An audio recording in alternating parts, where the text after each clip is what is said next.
오늘 우리가 함께 묵상할 말씀은 시편 69편 7절에서 13절까지의 말씀입니다. 시편 69편 7절에서 13절 말씀 함께 읽고 오늘 우리에게 주신 하나님의 은혜를 함께 나누도록 하겠습니다.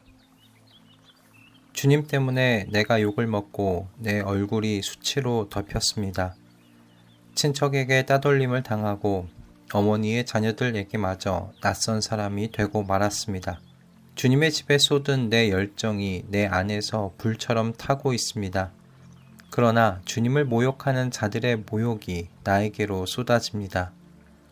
내가 금식하면서 울었으나 그것이 오히려 나에게는 조롱거리가 되었습니다.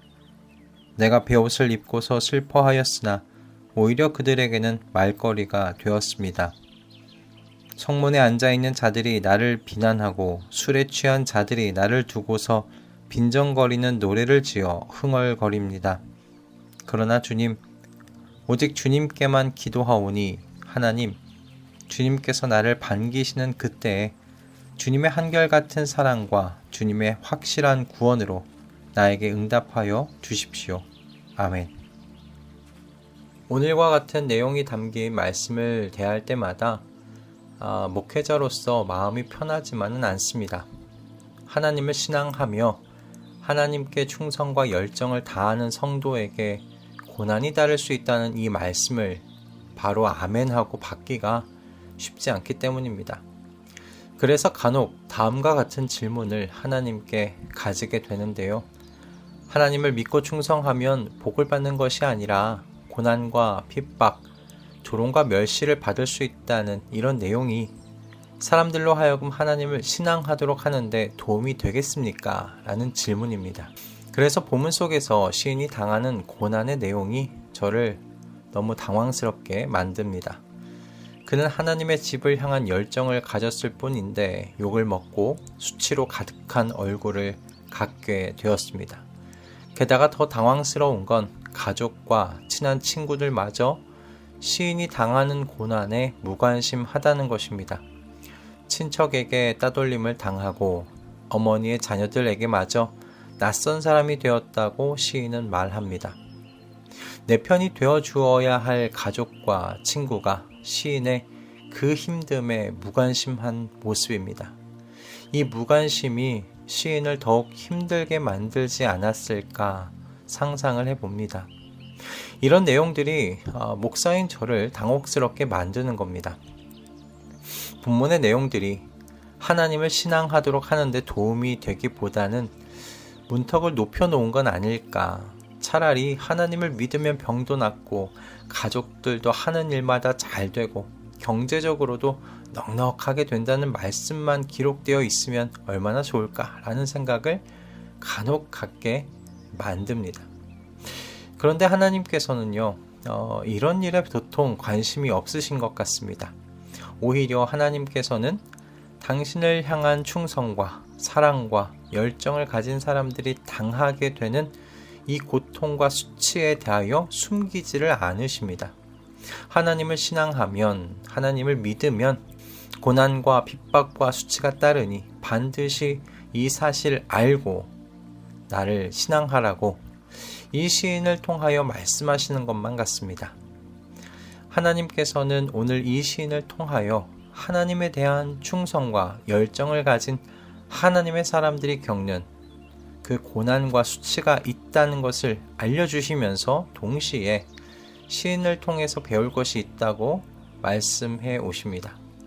그저 하나님을 신앙함에 있어서 고난과 수치가 뒤따른다는 것만 말씀하시는 것이 아니라 어떻게 이 터널을 통과할 수 있는지를 시인을 통해서 보여주고 계신다는 그 말씀입니다. 오늘 우리가 읽지는 않았지만 오늘 시편 1절과 2절을 보면 지금 이 시인이 당하는 고통이요, 죽음을 생각하게 만드는 고통이라는 사실을 느낄 수가 있습니다. 1절과 2절의 말씀입니다. 하나님, 나를 구원해 주십시오. 목까지 물이 찼습니다. 발붙일 곳이 없는 깊고 깊은 수렁에 빠졌습니다. 물속 깊은 곳으로 빠져 들어갔으니 큰 물결이 나를 휩쓸어 갑니다. 물이 목까지 차고 발붙일 곳이 없는 물속을 여러분 한번 상상해 보십시오. 죽음에 대한 공포가 엄습해 오는 것이 느껴지지 않으십니까? 바다에서 헤엄을 치다가 순간 바닥이 느껴지지 않을 때 경험하게 되는 그런 공포, 여러분 아시지 않으십니까? 시인은 정말 죽음의 공포를 마주하고 있는 겁니다. 특별히 2절의 말씀에 물속 깊은 곳으로 빠져들어갔으니 큰 물결이 나를 휩쓸어 갑니다. 여러분, 이 말씀 자체는 지금 그 시인이 죽음을 코앞에 두고 있다는 것을 지금 말하고 있는 겁니다. 정말 이 시인은 죽음의 공포를 마주하고 있어요. 그런데요, 이 시편을 묵상하면서 도전이 되었던 건 이 시인이요, 방향 전환을 하지 않더라는 겁니다. 그는 3절에서 눈이 빠지도록 나는 나의 하나님만을 기다렸다고 말하고요, 13절에서는 그러나 주님, 오직 주님께만 기도하오니 라고 말하고 있습니다. 시인은 죽음의 공포를 마주하고 있지만 하나님에게서 등을 돌려 회피하지를 않고 있어요. 오히려 더욱 하나님께만 의지하고요, 하나님의 도움만을 찾고 있는 시인입니다.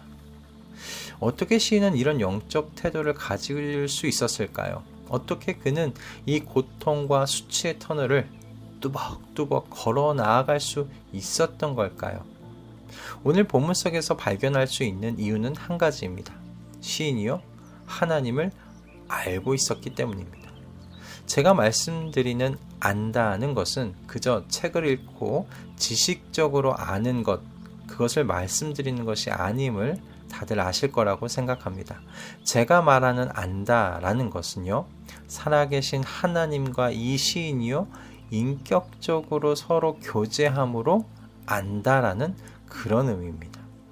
인격적인 교제는요, 하나님께서 어떤 존재이신지를 아는 다른 차원의 지식을 소유하게 된다는 것을 의미해요. 시인은 하나님에 대하여 자신이 아는 알물요, 여러 가지 차원으로 표현했습니다. 주님의 한결같은 사랑과 주님의 확실한 구원으로 나에게 응답하여 주십시오. 주님의 사랑은 한결같으시니 나에게 응답하여 주십시오. 주님께는 긍휼이 풍성하오니 나에게로 얼굴을 돌려주십시오. 여러분, 시인이 지금 하나님에 대하여 뭘 알고 있다고 이야기합니까? 하나님께서는 한결같은 사랑을 가지신 분이라고 알고 있고요, 긍휼이 풍성하신 하나님이시라고 알고 있는 것을 우리는 이 말씀 속에서 발견할 수 있습니다. 여러분, 뿐만 아니라 시인은요, 하나님께서 하나님의 백성에게서 한시도 관심을 거두지 않으시는 하나님이시라는 것을 알고 믿었습니다. 19절에 여러분 말씀인데요, 주님은 내가 받는 모욕을 잘 알고 계십니다. 내가 받는 수치와 조롱도 잘 알고 계십니다. 나를 괴롭히는 대적자들이 누구인지도 주님은 다 알고 계십니다. 시인의 말이 무슨 의미입니까? 하나님께서는 하나님의 백성에게서 일어나는 모든 것을 아시는 하나님이시라는 거죠. 그렇기 때문에 하나님의 백성을 괴롭히는 대적자들의 행위를 낱낱이 아시는 하나님이시라고 시인이 말하고 있는 겁니다. 시인이 알고 있는 하나님은요, 바로 이와 같으신 하나님이셨어요. 그리고 마지막으로 시인은 하나님께서 분노하시며 정의와 공의로 재판하시는 하나님이시라는 것을 알았습니다. 24절의 말씀입니다. 주님의 분노를 그들에게 쏟으시고 주님의 불붙는 진노를 그들에게 쏟아 부어 주십시오. 시인은 하나님의 백성에게 수치와 조롱을 일삼는 이 하나님의 대적자들에게요, 반드시 당신의 분노를 드러내실 것이라고 알고 있었습니다. 시인이 알고 있는 하나님, 바로 이와 같은 하나님입니다. 인격적으로 교제함으로써 하나님에 대한 지식을 소유한 시인의 모습이에요. 시인이 죽음을 생각하게 할 만큼 고통 속에서도요, 인내함으로 주님을 기다리고 주님께만 부르짖을 수 있었던 것은 이처럼 하나님과 인격적인 교제를 통해 가진 이 지식 때문이었습니다. 하나님을 아는 이 지식 때문이었습니다. 그리고 하나님께서는 시인의 기도를 통해서 이 말씀을 읽는 모든 하나님의 고통당하는 백성들에게 이 영적 진리를 오늘 가르치고 계신다고 믿습니다. 하나님에 대한 충성과 사랑은 여러분 반드시 세상의 심각한 저항을 불러일으킬 겁니다. 그 저항은 심한 경우 시인처럼 죽음을 느끼게 할 만큼 그 정도로 심각한 것일 겁니다. 그런 상황 속에서도 성도가 묵묵히 하나님만을 찾고 하나님께만 기도할 수 있는 건요, 하나님을 아는 지식 때문이라는 사실 여러분 잊지 마실 수 있기를 소원합니다. 하나님을 아는 지식이 시인과 같이 하나님을 향한 열정을 유지하게 만들고요, 고난의 시기, 핍박의 시기를 견딜 수 있도록 해줄 것입니다. 우리 모두가 그러므로 하나님을 아는 지식에 있어서 더욱더 깊이를 더해가기를 소원합니다. 하나님을 아는 지식이 가진 능력을 하나님 때문에 겪는 고통의 터널 속에서 확인받으시며 시인과 같이 구원의 기대와 기쁨으로 이 고난과 고통의 터널을 넉넉히 이기고 통과하는 우리 모두가 되기를 주님의 이름으로 축복합니다. 할렐루야. 기도하겠습니다. 주님, 오늘 말씀과 같이 하나님을 신앙하는 믿음은 이 세상에서 반대를 만나게 되고 심각한 저항을 경험하게 만듭니다. 우리 예수 그리스도께서 이미 지나가신 길 이오니 그분의 뒤를 따르는 제자된 우리도 똑같은 고난을 경험할 것입니다. 그러니 주님, 우리에게 하나님을 아는 지식에 있어 그 깊이를 하루하루 더하여 갈 수 있도록 은혜 허락하여 주시옵소서. 세상에 대한 지식을 쌓아가는 것에 애쓰는 것처럼 하나님을 아는 지식을 쌓아가는데 열정을 가질 수 있도록 은총 내리어 주시옵소서. 그리고 그 결과 하나님을 신앙함으로 겪게 되는 그 고난의 시기를 넉넉하게 이겨나갈 수 있도록 우리에게 능력 허락하여 주시옵소서. 오늘도 우리에게 필요한 말씀 주심에 감사드리오며 우리 주 예수 그리스도의 이름으로 기도드립니다. 아멘.